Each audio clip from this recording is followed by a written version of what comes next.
मैंने बोला जिसकी इतनी प्यारी बीवी हो तो ये तैयार ही होगा। मैंने कहा इससे पहले जाना मुश्किल हो जाएगा। मैं इससे अलग हुआ और कहा मिस यू। गोगी ने कहा मिस यू टू। मैं बाहर आया और गोगी एक बीवी की तरह अपने शौहर को गेट तक छोड़ने आई। गोगी को हाय कहा और शॉप की तरफ रवाना हो गया। दुकान पर पहुंचा तो मोबाइल पर पलक की कॉल थी। मैंने कॉल कट की और पलक को कॉल मिला दी। पलक बोली भाई अस्सलाम वालेकुम। वालेकुम सलाम मेरी गुड़िया। पलक बोली भाई कैसे हैं, घर में सब खैरियत है? जी मेरी गुड़िया सब खैरियत है, तुम सुनाओ क्या कर रही हो?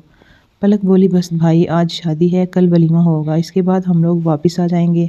अब्बू तो एक हफ्ते के लिए लाहौर जा रहे हैं, अम्मी और मैं वापस आ जाएंगे। मैं बोला अच्छा। पलक बोली भाई अम्मी से बात करें। पलक बोली भाई मेरा बैलेंस खत्म हो गया है। मैंने कहा मेरी गुड़िया मैं डाल दूंगा, बोलो कितना डालूं? पलक जितना आप डालना चाहें डाल दें। मैंने कहा गुड़िया पूरा डाल दूं? पलक बोली क्या पूरा डालना है? मैंने कहा मेरी गुड़िया बैलेंस का बोला है, कितना डालना है? पलक बोली डालते हुए नहीं पूछते कितना डालना है। मैंने कहा पलक मैं बैलेंस की बात कर रहा हूँ। पलक बोली भाई आप देख लें जितना डालना हो डाल दें। पलक बोली भाई आप भी पता नहीं क्या कह रहे हैं, कितना डालूं? भाई आप 500 का बैलेंस डाल दें, बस समझ आ गई? मैंने कहा जी मेरी गुड़िया डाल दूंगा। पलक ओके भाई अम्मी बुला रही हैं, फिर बात करती हूँ और डालना मत भूलिएगा। ये कहकर पलक ने फोन काट दिया। मैं सोच में पड़ गया कि ये क्या हो रहा है। पलक भी मेरे नीचे आने को तैयार लग रही है, लेकिन पलक तो अभी बहुत छोटी है, वो तो मेरा एक झटका भी बर्दाश्त नहीं करेगी। इसकी तो अभी बहुत छोटी है, अगर अम्मी को पता चल गया कि पलक का भी काम कर रहा है तो हालात खराब हो जाएंगे। देखते हैं क्या होता है। शॉप पर कस्टमर आने लगे, मैं अपने काम में बिजी हो गया। 5 बजे गोगी का मैसेज आया, जान 5 बज गए हैं अब आ जाए। मैंने गोगी को कॉल की और कहा बस बेगम आ रहा हूँ और फ़ोन काट दिया।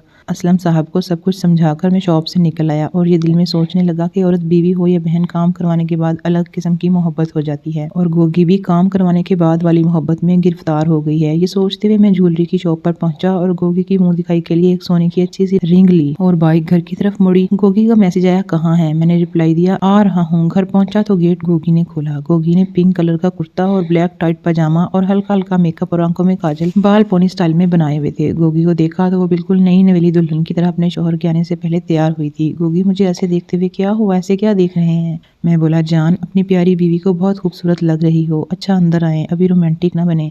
खाला अंदर है। मैं अंदर गया तो खाला लाउंज में बैठी टीवी देख रही थी। खाला को देखा तो खाला भी क़यामत लग रही थी। खाला ने सी ग्रीन टाइट शलवार कमीज जिससे खाला के नीचे के कपड़े नजर आ रहे थे और शर्ट का गला भी काफी लॉकेट था, क्योंकि खाला जिस स्टाइल में बैठी थी जिसकी वजह से खाला का हुस्न ऐसे नजर आ रहा था कि अभी शर्ट से बाहर आ जाएंगी।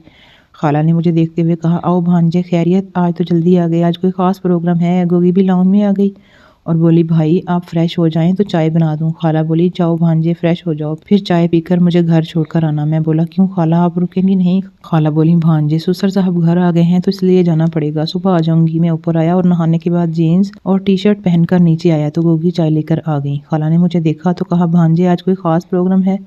बहुत अच्छे लग रहे हो आज तो, पहली दफा गोगी को भी इस तरह तैयार देखा, ये चक्कर क्या है? मैं बोला अरे खाला कुछ नहीं, आप रुक जाती तो हम तीनों बाहर खाना खाने चलते। खाला बोली बाजी के ना होने से तुम भाई बहन के मजे लगे हैं, आज फिर बाहर जाने का मूड है। मैं बोला खाला कभी कभी तो मौका मिलता है। खाला बोली भांजे इस मौके का तुम दोनों फायदा उठा रहे हो। खाला हम दोनों को देखते हुए कह रही थी। मैंने बात बदलते हुए कहा खाला ऐसे ही बाहर आउटिंग करने जाएंगे। खाला बोली ओके अब मुझे घर छोड़कर आओ। मैं भी यही चाह रहा था कि खाला जल्दी घर जाएं तो मैं गोगी को लेकर बाहर जाऊं। मैंने बाइक निकाली, खाला बाइक पर बैठ गई। गोगी ने गेट बंद किया। खाला बैग से टच करते हुए बोली भांजे मुबारक हो बहन की ले ली। ये सुनते ही मैंने एकदम ब्रेक लगा दी और बोला खाला ये आप क्या कह रही हैं? खाला बोली भांजे बाइक चलाओ परेशान ना हो। मैं बोला खाला ये कैसे आपने कहा? खाला बोली भांजे मैं ये बात यकीन से कह सकती हूँ कि कल रात तुमने गोगी की ले ली, जिसका सबूत मैंने तुम्हारी अम्मी की बेडशीट पर देख लिया है। खाला बोली मैंने गोगी से कोई बात नहीं की, अब तुम मुझे बताओ और तुम फिक्र नहीं करो, मैं तुम्हारी दोस्त हूँ और तुमने मेरा भी तो काम किया है। मैंने सोचा अब खाला से क्या छुपाना और उनको कह दिया जी खाला आप ठीक कह रही हैं। खाला बोली आज भी मैं इस वजह से घर जा रही हूँ कि तुम आज की रात भी गोगी के साथ मैच खेल सको, लेकिन एक शर्त है कि तुम मेरे साथ भी मैच खेलोगे तो फिर ये राज मेरे तक रहेगा। मैं बोला खाला आप जैसे कहेंगी वैसे होगा। खाला बोली गुड भांजे रात को गोगी के साथ एंजॉय करो और सुबह मुझे तुम लेने आना और जब लेने आओ फिर मेरा भी काम करना। इस तरह बातें करते हुए खाला का घर आ गया।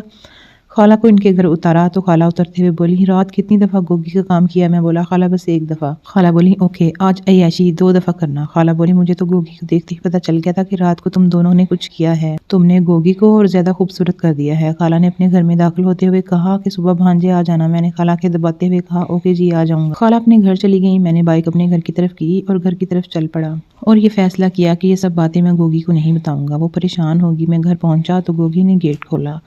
तो मैंने पूछा बेगम बाइक पर चलना है या गाड़ी पर? गोगी बोली बाइक पर। मैं बोला आ जाओ। गोगी बोली मैं अबाया पहन कर आती हूँ। मैं बोला जान ऐसे ही आ जाओ, आज अबाया ना पहनो। गोगी बोली 1 मिनट रुकें, आ रही हूँ। थोड़ी देर बाद गोगी आ गई, गेट लॉक किया और बाइक पर मुझसे चिपक कर बैठ गई। मैं बोला जी बेगम कहाँ चलना है? गोगी बोली कामी जहाँ आपका दिल करे। गोगी के मेरे बैग से टच थे और एक हाथ मेरे ऊपर रखा हुआ था। हम दोनों एक न्यूली मैरिड कपल लग रहे थे।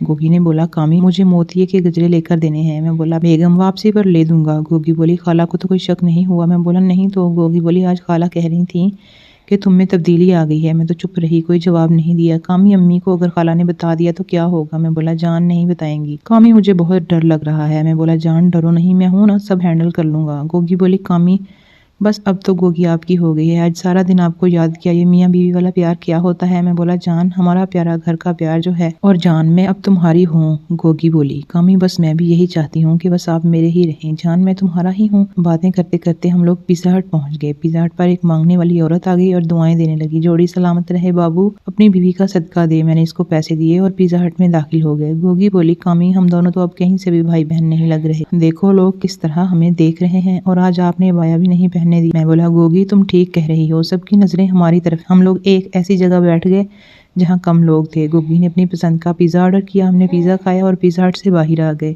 गोगी कामी चलें थोड़ा इस शॉपिंग मॉल का चक्कर लगा लें। मैं बोला चलो जान। हम लोग शॉपिंग सेंटर में चले गए। घूमते घूमते मुझे अंडर गारमेंट्स की एक शॉप नजर आई जहाँ पर वो डिस्प्ले थी। मैं बोला गोगी यहाँ से कुछ लेना है? गोगी बोली कामी एक नाइट ड्रेस ले लें। मैं और गोगी अंदर गए। सेल्स गर्ल हमारे पास आ गई। गोगी ने इसे ड्रेस दिखाने का कहा। गोगी को दिखाते हुए मैं बोला ये वाला ड्रेस आप पर बहुत अच्छा लगेगा। वो हाफ ट्रांसपेरेंट था। गोगी बोली नहीं कोई और दिखा दो। इसकी अगली किस्त देखने के लिए हमारे चैनल को सब्सक्राइब कीजिए और बेल आइकन को क्लिक कीजिए ताकि हमारी नई आने वाली किस्त आपको आसानी से मिल सके।